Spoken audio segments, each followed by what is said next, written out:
Sindh high court ने मुस्तफा आमिर कत्ल case के मुलजिम का रिमांड न देने वाले एटीसी के मुंतजिम जज से इंतजामी इख्तियारात वापस ले लिए। जस्टिस जफर राजपूत की सरबराही में 2 रुकनी बेंच का तफसीली फैसला जारी कर दिया गया।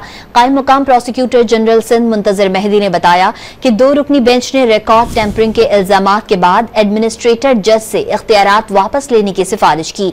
ऐसे जज को ओहदे पर रहने का इख्तियार नहीं। सिंध हाईकोर्ट ने मुस्तफा आमिर कत्ल केस के मुलजिम का रिमांड न देने वाले एटीसी के मुंतजिम जज से इंतजामी इख्तियारात वापस ले लिए।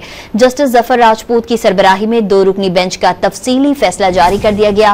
कायम मुकाम प्रोसिक्यूटर जनरल सिंध मुंतजर मेहदी ने बताया कि 2 रुकनी बेंच ने रिकॉर्ड टेम्परिंग के इल्जामात के बाद एडमिनिस्ट्रेटर जज से इख्तियारात वापस लेने की सिफारिश की।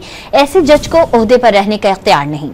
सिंध हाईकोर्ट ने मुस्तफा आमिर कत्ल केस के मुलजिम का रिमांड न देने वाले एटीसी के मुंतजिम जज से इंतजामी इख्तियारात वापस ले लिए। जस्टिस जफर राजपूत की सरबराही में 2 रुकनी बेंच का तफसीली फैसला जारी कर दिया गया। कायम मुकाम प्रोसिक्यूटर जनरल सिंध मुंतजर मेहदी ने बताया कि 2 रुकनी बेंच ने रिकॉर्ड टेम्परिंग के इल्जामात के बाद एडमिनिस्ट्रेटर जज से इख्तियारात वापस लेने की सिफारिश की।